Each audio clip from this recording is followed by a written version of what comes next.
Rob. Tony. And I'm Jeff. We're in gaming. And that's you. Hello gamers and welcome back to the inn. I'm Rob, of course, or Warshack if you want to call me by my in-game name. And today we're going to go over some of the more popular decks you're going to find on ladder. Again, this video is going to be drastically different than the video we posted a couple months ago going over the popular decks at that time. So if you watched that first, I'm sorry. I'm definitely going to put an annotation on the other video to, come here first, as things have drastically changed since standard mode came out and Whispers of the Old Gods was released. So without further ado, we're basically going to go over what I think are some of the top decks you're going to play against. Obviously, I can't go over every single deck you're going to come across on ladder, but I can go over like 80-90% of the decks you're going to see on ladder in between the ranks of maybe 1 to 10.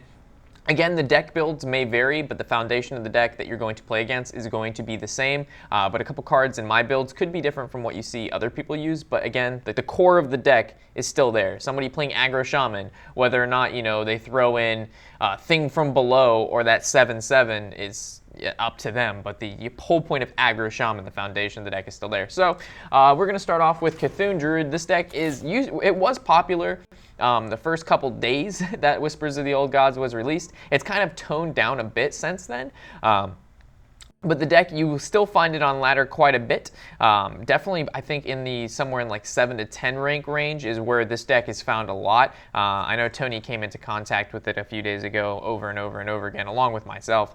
So the basic of this deck is just like any other Cthulhu deck. You play the Cthulhu cards like Disciple, the Beckoner of Evil to buff up that Cthulhu later on in the game. There's also the Twin Emperor in here that you need to watch out for, the new Dr. 7. It has Innervates and Wild Growths for that ramp that we know Druid has oh so often. And then besides that, depending on if they had or could afford it or not, they threw in the new Staghelm Legendary in here. They also could put in, what is it called, Raven Idols to combo with Staghelm, and also he works well with Nourish. So overall, the deck performs really, really well, and is kind of weak to decks, kind of weak to like Aggro Shaman or Mid-Range Shaman right now, just because this deck can't really deal with that 4-drop 7/7 if they get that on turn 4. Because this deck, as we know, has Swipes and Rats to deal with some of those smaller creatures, or maybe like a Zoo, the Wrath, or the Swipe hits everything for 1 on the board, essentially allowing you to clear it. But against really strong minions, this deck does not do very well, and that's why some Druids are running Mulch right now. But that's Cthulhu Druid for you. Heading into Aggro Shaman. So there's 2 types of Shaman you're going to find yourself going against on ladder, and that's going to be Mid-Range Shaman, which runs kind of like the Thunder Bluff Valiant and things like that, more towards turns 3 to turn 6-ish, when the Fire Elemental comes out is where they excel in. But the Aggro Shaman, is which we're looking at here, is solely face. They've got Dark Iron Dwarfs in here. I don't have Abusive Sergeants, but those are also, you're definitely going to find those. Some run Elemental Destruction, like let's say you go against a Zoo and the Zoo gets a pretty good opener on you. You can just ED and clear the board. Lightning Storm is also a viable option here, but I like ED and then just following that up with like a Sentinel. This is a lot more aggressive, like I mentioned, than the mid-range. The mid-range also normally doesn't run Sir Finley Murgleton, because this allows you to maybe get like a Hunter or a Warlock passive. But most case, this runs very similar to Zoo in a sense. You just fill the board up with value creatures like Totem Golem, Flame Juggler, Sentinels, Tunnel Trogs, and then it's really hard for your opponent to come back from there. This also runs 2 Doom Hammers in comparison to like mid-range Shaman, which will maybe only run 1 Doom Hammer, because again, it's not so face-oriented. It's building up that strong field, making value trades, and then from there being able to overwhelm your opponent. But this is solely face, basically. Unless you have like a really, really nice trade to make, this is face. This deck is face. Going down here to Cthulhu Warrior. Again, Warrior is one of my favorite decks, so I played this a lot. This basically is, I don't want to say the new Control Warrior, as there is a Control Warrior build that doesn't run Cthulhu, but it reminds me a lot of how I used to play Control Warrior, kind of falls into Cthulhu Warrior. Again, it runs the Juskar, Trueheart, Sylvanas, Gorehowl, so it's very late game oriented. Some people ask me, where's my Hellscream in here? Hellscream is a fantastic card. At the moment, I'm testing it without it because there's not a ton of activators for Hellscream in this deck. Before, normally we have Revenge, we've got Taskmasters, the new Blood to Ichor card, but I'm not running any of those in my Cthulhu Warrior. So I was kind of testing out it without Hellscream. It seems to be working fairly well. Also, having Hellscream in your hand and Cthulhu early in the game is really, really hard against aggro because you're stuck with these huge huge cost minions, and you just really can't do anything proactive in the early game. So I kind of beefed up the early game in response to taking out Hellscream and like things like that. Also, that new, what's his name? It's like Doomcaller. Don't have him in here either. But again, against maybe some slower decks, like if we were to play aggro deck, this is better, but if we play a control deck, obviously having Doomcaller is better than having, you know, an extra bash or slam or something like that. So there's that. From here we have the infamous N'Zoth Paladin. This deck is definitely really, really popular on ladder at the moment, along with being played in a ton of tournaments the past couple weeks. People, I believe, have kind of overestimated the capabilities of this deck, to be completely honest. As it is really, really good, it has a ton of weaknesses, and one of those is being Shaman, and as Shaman being a very popular class right now, you know, if you end up playing the N'Zoth Paladin like this, and you get paired up with that Shaman, it's really, really hard to obtain that, like, keep board control the entire time, or not even board control, to stop them from being able to overwhelm you on the board, just due to the sheer power of some of those cards. Like, if you have an equality, and you kind of use your equality earlier to clear their board, they know you only have one more quality in your deck, and that's your main field clear besides consecration, so they're just going to take full advantage of the fact that you use your field clear maybe earlier on to stop or to mitigate some of that damage, and then, you know, you can't really continue on clearing the board. You've used it early on. So that's why there's cards like Humility and Keeper of Ultimate and Peacekeeper to kind of allow you to neutralize some of those bigger creatures like the 4-drop 7/7. So it all depends on kind of your opening hand and the type of, let's say, Shaman or aggro deck you're normally going against. But overall, this deck does perform very well. Don't get me wrong, the deck is good. It just definitely, there's people being able to counter it more now that the deck's been around for longer than just a couple days. Because when a deck, you know, first comes up, the first couple days, it's really, you know, there's not a ton of people playing it, and there's not a ton of people who have seen it being played, so they don't know how to play against it. It works really, really well. But as a deck, you know, its life cycle continues. People end up being able to, or they're able to play against it better as they know, you know, more or less what's in your deck and how you're going to play those cards, and how the game pans out, so they can kind of play around some of the things that they might not catch if they haven't played against the deck before. So definitely a strong deck nonetheless. Another one's going to be the Tempo Warrior. A lot of people have been saying this is definitely a tier 1 deck. It falls right under that Shaman, mid-range Shaman kind of category of being just as good as that, or maybe sometimes even better. I think it's a very strong deck at the moment. It doesn't have a lot of weaknesses. It's good against almost all decks. I would have to say one of the things it's not good against would be like maybe N'Zoth Paladin, which is the deck we just previously went over, because this deck, if you can kind of stop its draw mechanic, which is the Battle Rage, so you can kind of wipe the field, and then the warrior only has like 2 or 3 cards in their hand and not a lot of injured creatures, and they're not able to pull off that good Battle Rage, you can definitely kind of shut down a warrior in that sense, or at least this Tempo Warrior deck.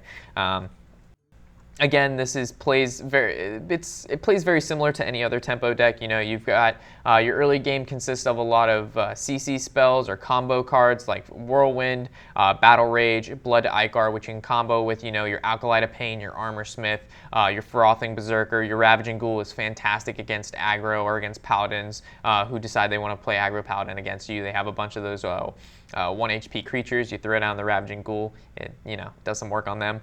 The Bloodhoof Brave is, my opinion, one of the best warrior cards to come from the new set. It's found in almost every single warrior deck you're going to find me build, and along with probably what you're going to see on ladder. Very underestimated card prior to the set being released, and now that it is released, everybody's playing them.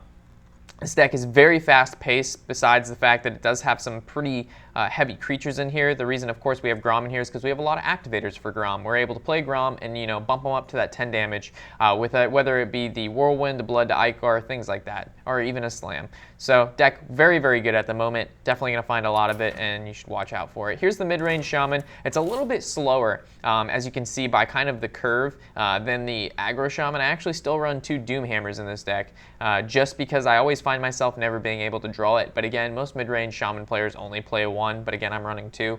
So it's kind of like people, you know, after the first Doomhammer's finished, or maybe they Harrison Jones it, which is a really popular card right now because of how popular Shaman is. Everybody's running Harrison Jones. You follow up with maybe another Doomhammer a couple turns later, and they're like, holy smokes, he's still got steam in his oven. Or he just has steam, whatever, you got what I meant. It's too early for this shit. So yeah, this deck runs a little bit slower, but just as powerful as the aggro, if not more powerful than the Aggro Shaman. The Ramp Druid is a deck that you probably won't see that much, but I'm going to go over it anyway. It's very similar to kind of the sense of the Cthulhu Druid. It actually doesn't run, obviously, the Cthulhu cards, but it does run a lot of cards that are found in the Cthulhu deck, such as the Nourish, a Stag Helm, of course, Druid of the Claws, the Azure Drakes, the Living Roots, the Innervates, the Wild Growth. So there's just a couple minor changes, such as the Wild Pyromancer, the Raven Idol, the Feral Spirits, the Mire Keepers. So it adds more combo cards for this Fandral. And it definitely has a little bit more late game, like Rag and Ancient of War. Sometimes people even take out some, like, they take out the couple Wild Pyromancers I put in here in the Rage, and they'll actually put in some more late game creatures just to bombard your opponent after you throw out maybe double Wild Growth or Innervate or a couple or Nourish and a Wild Growth, and you're able to just hammer out the 8 and 9 drops over and over. Your opponent basically going to run out of cards to deal with those, and then you just kind of overtake the board with huge creatures. So maybe not as popular as Mid-Range Shaman, Tempo Warrior, and maybe N'Zoth Paladin, but still Ramp Druid is, I think, a deck on the rise at the moment. Patron Warrior, not so much. That would be everyone get in here. Control, not that much. N'Zoth Priest, not the most popular, but still prominent on ladder. Normally towards the higher ranks, people kind of stray away from Priest in the lower ranks due to the fact that the games do take a little bit longer, which isn't that great for grinding out levels when you're trying to hit those fast games. Mid-range Shaman, any aggro deck, Zoo decks, those do it really good. So you can turn around a game in 5 to 10 minutes, and you can play up to like anywhere between 6 to 8 games an hour. And then sometimes you have these Priest games that take 20 to 30 minutes each. And you're playing maybe 2 to 4 games an hour, so you're just, you're losing out on games you could potentially be playing and getting quicker wins than just like stalling out and getting, 2-3 wins an hour when you could be getting 5 or 6 for those, really trying to grind out the levels. Again, the N'Zoth Priest basically goes about the same route as Control Priest. Definitely utilizes the Entomb, the Shadow Priest, the Soul Priest with the Circle of Healing. I actually found this deck to work really, really well against aggro, in my opinion, and also against Control. Like, this is probably one of my favorite decks out at the moment, and yeah. Again, we're just kind of slightly, this is very going to be fast-paced. I'm not going in-depth detail about each individual deck and how it's played and mulligans. This is basically to show you, hey, if you play ladder, these are some of the popular decks you're going to come into contact with. And again, if you're looking to play one of these more prominent decks you're going to find, this is basically the rough structure or foundation of the deck list that you will find. And maybe, add a couple cards, take away a couple cards to make it your own, not so much net decking, just straight up my decks. But anyway, the Aggro Paladin probably found really popular at the lower ranks of the scale. I haven't really seen it that much at the higher ranks, but definitely when I was working my way up from like anywhere between rank 12 to 8, this popped up definitely a few times on ladder. Very similar to the Aggro Paladin we've used to play against in vanilla. Reminds me a lot about Zoo, and instead of using cards that have the effect of when they take damage they produce more cards, like the Imp Gang Boss, this utilizes as a Paladin Divine Shield, which is really annoying to most classes depending on who you're going against, especially Warriors and Priests. This deck does really well against.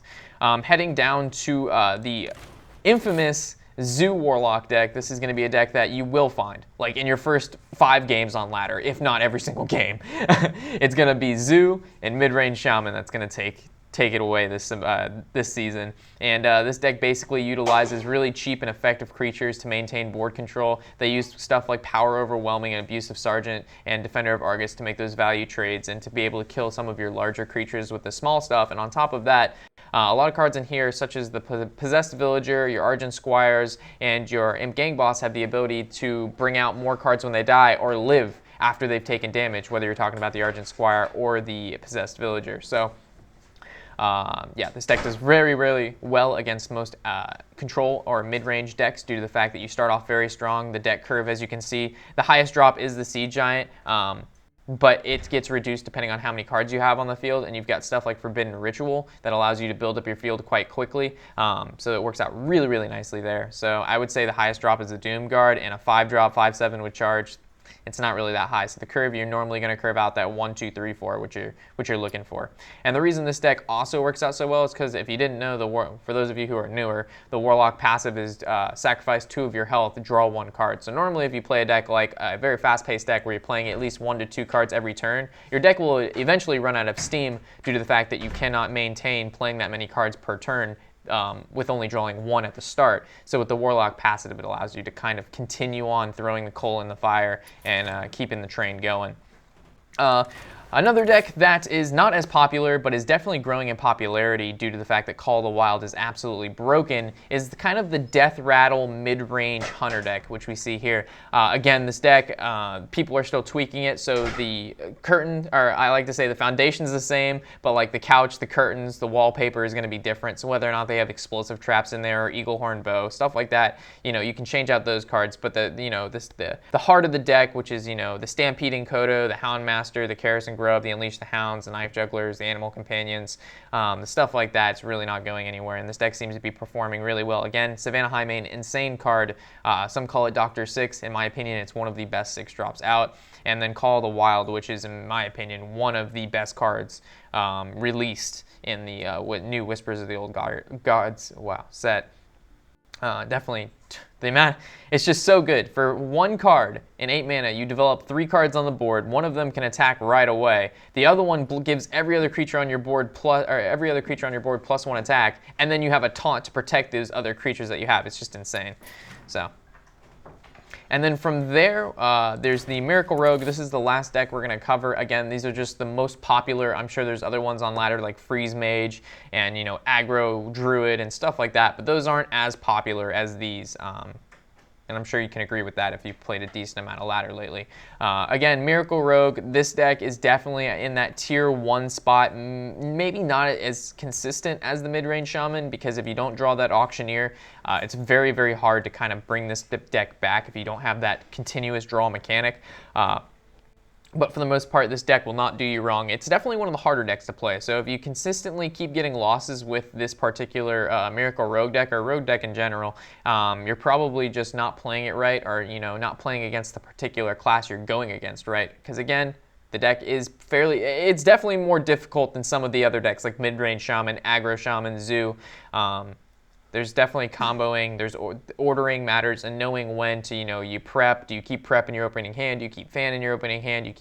So there's questions like that. So I'm not going to go too far into it due to the fact that, again, this is not a deck guide. This is more so just showing you what you can expect on ladder. So those are the most popular decks at the moment. If you believe I've missed anything or didn't go over anything, or didn't go over a particular thing very well, leave that in the comment section below, as I'd love to hear what you guys have to say about it, and if I missed anything. I think I basically covered all the most popular ones. If I missed maybe 1 or 2, yell at me in the comments like I mentioned, but for the most part, I think I hammered out what you're basically, you know, 75 to 90% of the time going to see on ladder between, again, ranks 1 through 10, because as we know, when you get into ranks 15 plus, you don't know what the fuck people are playing. They play the most outrageous decks, just because, you know, they're just testing it out, they're having fun, they're not really there to grind levels. But for those looking to be very competitive, those, you know, people falling between ranks 1 and 10, even Legend, of course, they normally play or have played a rendition or a variation of the decks we've mentioned below in this video,